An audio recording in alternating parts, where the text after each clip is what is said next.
Jadi di video kali ini pembicaraan tentang anak dan ayah, kita akan membicarakan tentang keresahan, mungkin keresahan aku ya, dan apa pendapat Bapak soal itu. Jadi aku mau nanya soal takdir. Jadi ya, waktu itu ada pedagang kaki lima kayak, gimana penjualan gini WA, nah ini mah tuh udah takdir. Yeah. Jadi mereka tuh menyalahkan semuanya ini kepada takdir, Pak. Dan secara tidak langsung itu menyalahkan kepada Tuhan, bener nggak? Iya. Apa pendapat Bapak kepada orang-orang seperti itu? Dan dia itu nggak menyalahkan kepada dirinya sendiri, itu malah nyalahin orang lain tentang keadaannya di sekarang gitu. Bukan nyalahin dirinya sendiri gitu, malah nyalahin pemerintah lah atau apalah, nyari alasan. Menurut Bapak itu gimana? Menurut pendapat Bapak, kalau masalah takdir, kita tidak bisa menyalahkan kepada Tuhan atau menyalahkan kepada Allah tentang takdir. Nah sekarang tuh banyak orang yang seperti pasrah dengan takdir atau seperti menyalahkan takdir, yang artinya juga seperti menyalahkan Tuhannya. Itu karena pengertian mereka tentang takdir itu kurang tepat.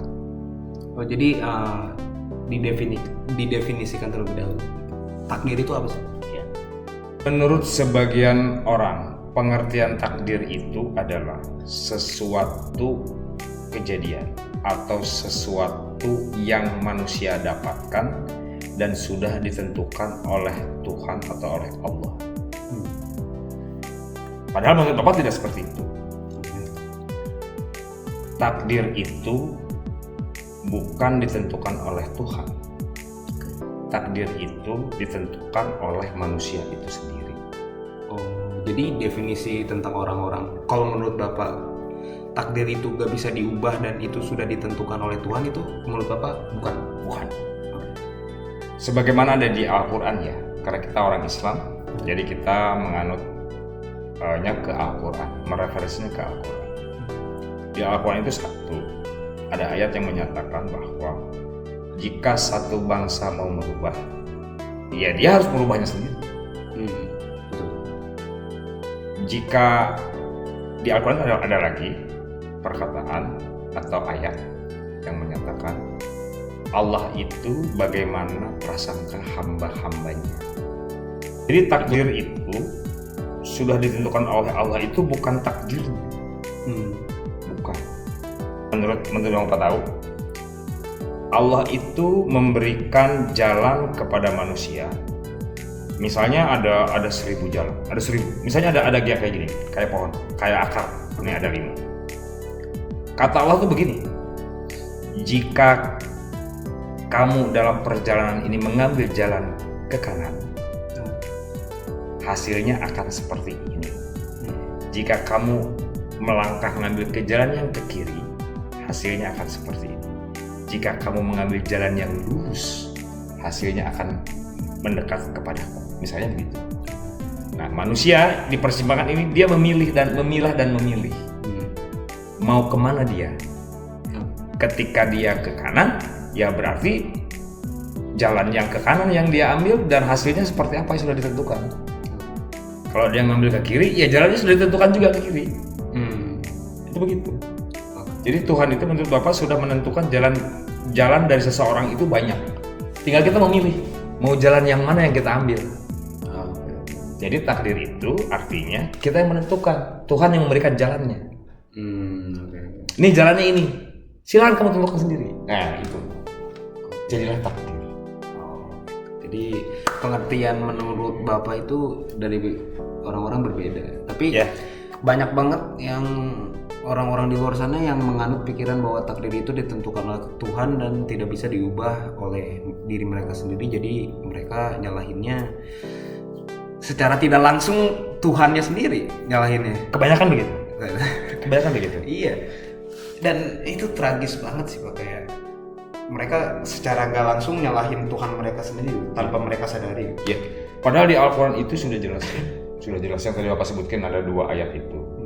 Terus ada Al-Quran itu sudah jelas juga, ada ayat lain yang membicarakan segala kebaikan, segala kemaslahatan itu datangnya dari Allah, datangnya dari Tuhan.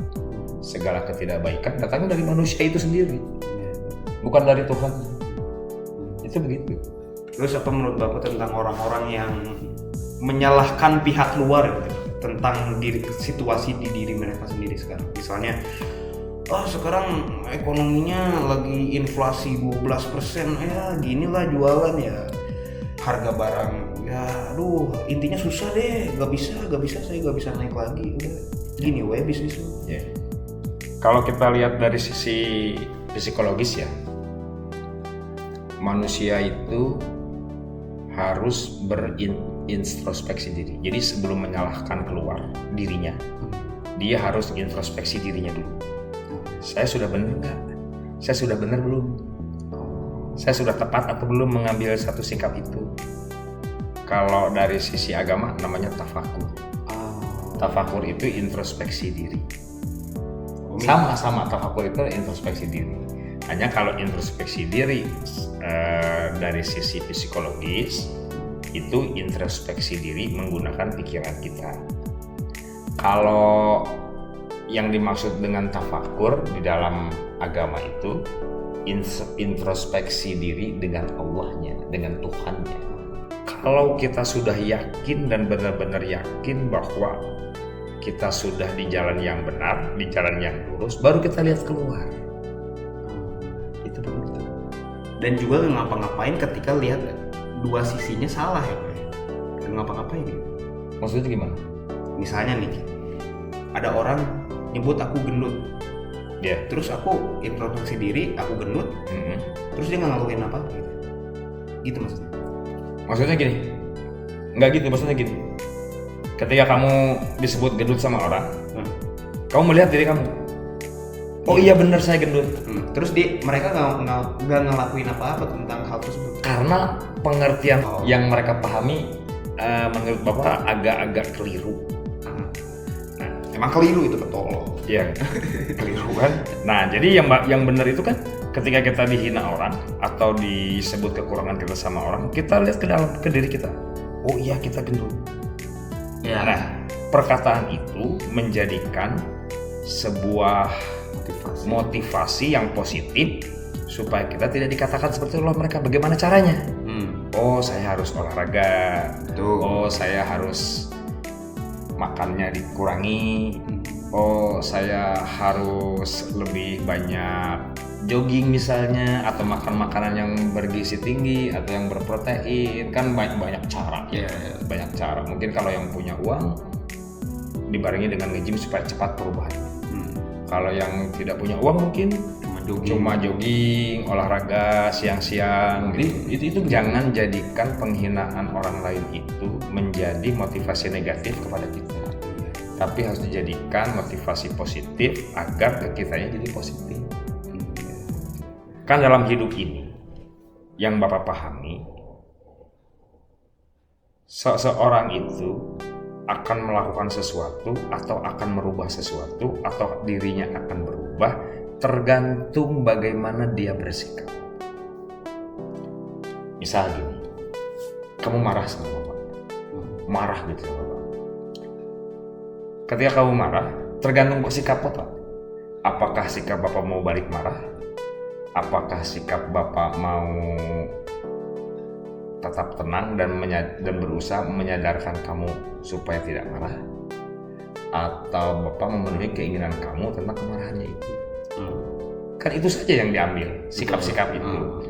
Ketika kamu temperamen, marah, terus Bapak marah, akhirnya jadi bertengkar, anak dan Bapak ribut. Tidak ada yang mau mengalah. Kan mengalah itu belum tentu kalah. Iya kan? Kan sama berarti hubungan kita dengan Tuhan kita. Bagaimana sikap kita? Kata Allah itu di Al-Quran, jika kamu jauh, aku akan lebih jauh. Jika kamu dekat, aku akan lebih dekat. Kan Al-Qurannya bilang begitu. Itu artinya apa? Salah satu artinya adalah bahwa semua itu bagaimana kita, sikap kita. Itu gitu. Pembicaraan hari ini cukup. Dan semoga kalian bisa mendengarkan dan mendapatkan edukasi yang berguna tentang definisi takdir itu apa, dan jangan menyalahkan takdir, karena ketika kalian menyalahkan takdir, secara tidak langsung kalian menyalahkan Tuhan yang kalian anggap sendiri ya. Ya. Terima kasih semuanya. Dadah. Baik.